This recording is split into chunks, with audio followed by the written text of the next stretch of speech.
ஸ்ரீமதே ராமானுஜாய நமக. ஆழ்வார் எம்பெருமானார் ஜீய திருவடிகளே சரணம். ஆச்சாரியர்கள் திருவடிகளே சரணம்.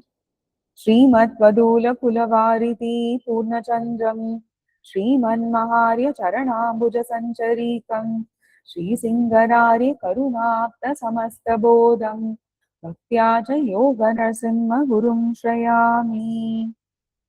முன்னம் திருவாய் மொழிப்பிள்ளை தாம் உபதேசித்த நேர் தன்னின் படியை கணவாத சொல் மணவாள முனி தன் அன்புடன் செய் உபதேச ரத்தின மாலை தன்னை தன்னெஞ்சு தன்னில் தரிப்பவர் தாள்கள் சரண் நமக்கே.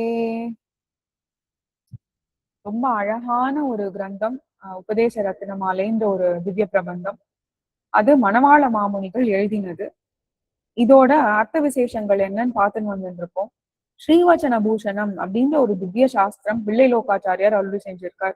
அதோட ஒரு உன்னதமான தேரின பொருள், அந்த தேரின பொருளை தான் இங்க எக்ஸ்பிளைன் பண்ண ஆரம்பிக்கிறார். ஆனா அதை மெதுவா எக்ஸ்பிளைன் பண்றார். பட் நம்ம அந்த கடைசி பகுதிக்கு வந்தாச்சு. ஒரு 11 பாசுரங்களால இந்த இந்த ஸ்ரீவச்சன பூஷணத்துல என்னென்ன கான்செப்ட் சொல்லியிருக்கார் பிள்ளை லோகாச்சாரியார், அதை நம்ம எப்படி அதை பின்படுத்துறதுக்கு என்னென்னலாம் தடைகள் வருது, எப்படி அது ரொம்ப கஷ்டமா இருக்கு, துர்லபமா இருக்கு அப்படின்னு எடுத்து காமிக்கிறார். 2 பாசுரம் ஆல்ரெடி பார்த்துட்டோம் நம்ம. ரொம்ப அழகா எப்படி ஆச்சாரிய அபிமானமே உத்தாரகம் அப்படின்னு ஆரம்பிச்சது. அடுத்தது என்ன, உய்ய நினை உண்டாகில் உங்குருக்கள் தம்பதத்தே வையும் அன்பு தன்னை இந்த மாநிலத்தீர் மெய் உரைக்கேன் கையறவில் மாயன் பரமபதம் உங்களுக்காம் கையிலங்கு நெல்லிக்கனி. எப்படி ஆச்சாரியன் கிட்ட நம்ம இருந்தா எம்பெருமான் அந்த பரமபதத்தையே பிராப்தி ஆக்குமான்னு முன்னாடி சொல்லியிருக்காரு இல்லையா, அதோட கண்டினியூவேஷன் இது. தாயார் பக்கத்துல இருந்தால தாயார் புருஷகாரம் கிடைச்சா கூட ஆச்சாரியன் பக்கல்ல நம்மளுக்கு திருவடியில நம்மளுக்கு நம்பிக்கை இல்லைன்னாக்க அந்த பரமபதமும் கிட்டாது.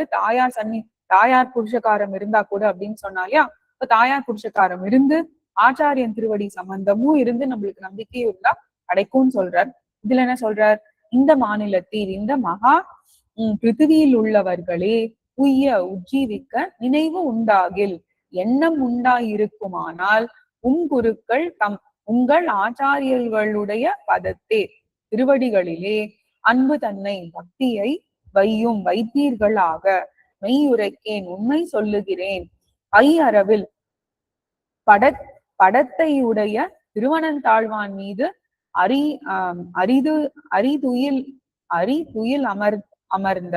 அரிதுயில் அமர்ந்த மாயன் எம்பெருமானுடைய பரமபதம் ஸ்ரீவைகுண்டமானது உங்களுக்கு கையிலே விளங்கும் நெல்லிக்கனியை போல எளிதாக கிடைக்கும். கைக்குள்ள கிட்டின்றது இல்லையா அது, சோ ஈஸியா பரமபதம் கிடைச்சிடும் அப்படின்னு சொல்றார். பரமபத பிராப்தியை எப்படி மிக எளிதாக பெறலாம் என்று அருளி செய்கிறார். இந்த பெரிய உலகமான சம்சாரத்திலே உள்ளவர்களே, உஜ்ஜீவிக்கும் எண்ணம் உங்களுக்கு இருந்ததேயாகில் அதற்கான எளிய வழியை நான் சொல்லுகிறேன் கேளுங்கள். உங்களுடைய ஆச்சாரியர்கள் திருவடிகளிலே பக்தி செய்யுங்கள். படங்களை உடைய ஆதிசேஷனில் பள்ளி கொண்டிருக்கும் மாயனான எம்பெருமானின் இருப்பிடமான பரமபதம் உங்களுக்கு உள்ளங்கையில் நெல்லிக்கனி போல எளிதாக கிடைக்கும். இது சத்தியம்.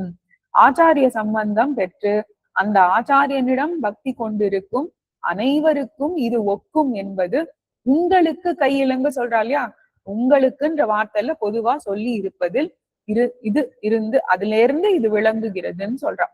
நம்மளுக்கு கூட கிடைக்கும்னு சொல்றோம்ல, அந்த மாதிரி. இதுக்கு எதுக்கு உதாரணமா சொல்ற, ரொம்ப அழகான எக்ஸாம்பிள்.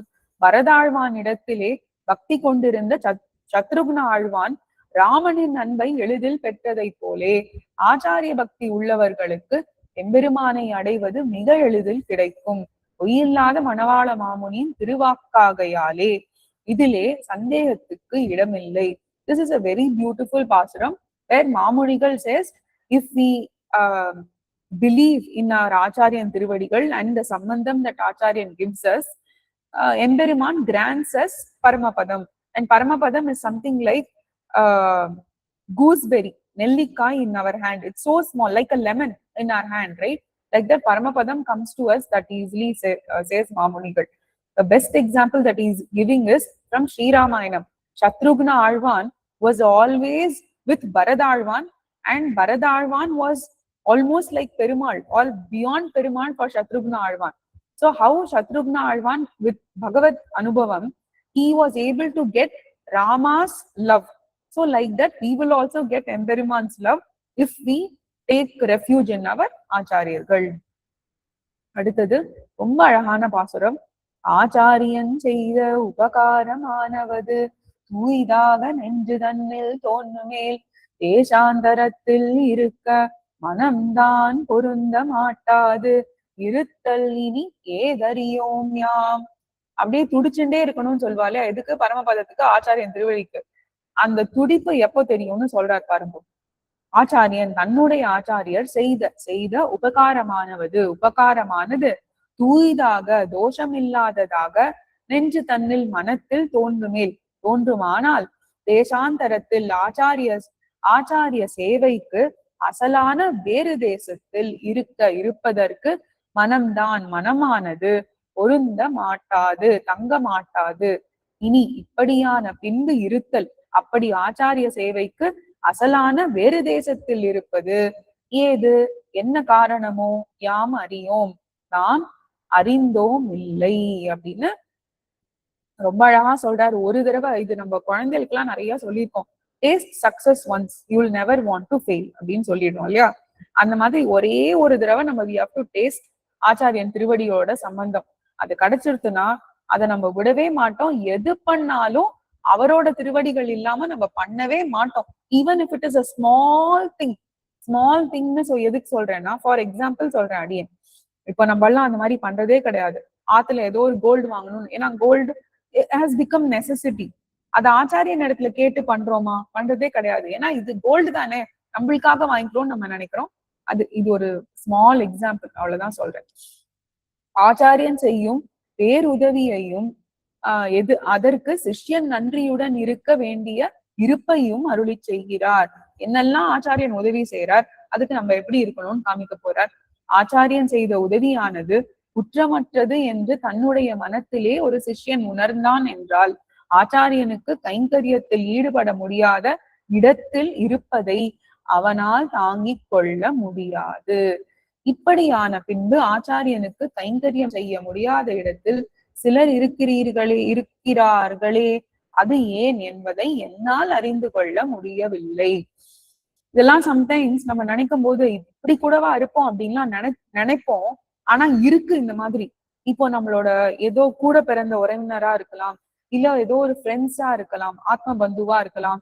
நம்மளுக்கு ஒரு நாளும் அவளை பார்க்கணும், ஏன்னா அவ ரொம்ப அட்டாச் ஆயிட்டான்னு வச்சுக்கோங்க, இருப்போம் இல்லையா? அந்த மாதிரி ஆக்சுவல் அட்டாச்மெண்ட் நம்ம ஆச்சாரியர்கள் இடத்துலதான் இருக்கணும்னு சொல்றா. நான் அந்த மாதிரிதான் இருக்கோமான்னு தெரியல. ஆச்சாரியன் சிஷ்யனுக்கு ஞானத்தை அளிப்பது, தவறுகள் செய்தால் திருத்துவது, கைங்கரியங்களில் ஈடுபடுத்துவது, மோட்சத்தையே பெற்று தருவது போன்ற பல உதவிகளை செய்கிறான். நல்ல சிஷ்யனானவன் இவற்றையெல்லாம் நினைத்து பார்த்து எப்பொழுதும் ஆச்சாரியனிடம் நன்றியுடன் ஆச்சாரியனுக்கு கைங்கரியம் செய்வதிலேயே ஈடுபட்டிருக்க வேண்டும். மாமுனிகள் தாமும் அவர் லிவ்டு பை எக்ஸாம்பிள்னு சொல்லணும். நம்ம சும்மா அவர் சொல்லிட்டார் அப்படின்னு சொல்லவே முடியாது. தன்னுடைய ஆச்சாரியனான திருவாய்மொழி பிள்ளை இவ்வுலகில் வாழ்ந்த நாள் வரை ஆழ்வார் திருநகரிலேயே இருந்து தன் ஆச்சாரியன் இட்ட கைங்கரியத்தை செய்து வந்தார். திருவாய்மொழி பிள்ளை திருநாட்டுக்கு எழுந்தருளிய பின்பே இவர் திருவரங்கத்துக்கு சென்றார். ஆக இவர் தான் நடத்தி காட்டியதையே மற்றவர்களுக்கும் உபதேசிக்கிறார். என்ன சொல்லுவோம் நம்ம? Do not preach before you practice சொல்றோம் இல்லையா? அவ்வளவுதான் சொல்லியிருக்கார். டைரக்டா அதுக்கு லைஃப் ரியல் டைம் எக்ஸாம்பிள் மாமுனிகள் தான். மாமுனிகள் says Acharyan is really faultless and he is the one who is able to make us sustain in this samsara. We cannot comprehend or compare anything to what an Acharya does. He bestows us with knowledge. He corrects us if we do any mistakes. He helps us to engage ourselves in service. He also grants us moksha by doing pancha samskaram, right? He gives us Udayavar Tiruvadi Sambandham. So Mamunigal himself became a lifetime example because for all this, he stayed in Alvar Tirunagari. under the footprints of his Acharya, Thiruvaimozhi Pillai. Till Thiruvaimozhi Pillai attained Vaikuntham. When he attained Sri Vaikuntham, after that only Mamunigal came to Srirangam and he started his journey here. So Mamunigal is instructing others only what he has followed in his own lifetime. அடுத்தது இது ரொம்ப அழகான பாசுரம், தன்னாரியனுக்கு தான் அடிமை செய்வதுன்னு. இது நம்ம நாளைக்கு பார்க்கலாம். ஸ்ரீமதே ரம்யஜா மாத்ரு முனீந்திராய மகாத்மனே ஸ்ரீரங்கவாசினே பூயாத் நித்யஸ்ரீ நித்யமங்கலம். ஆழ்வார் எம்பெருமானார் ஜீய திருவடிகளே சரணம். ஆச்சாரியர்கள் திருவடிகளே சரணம்.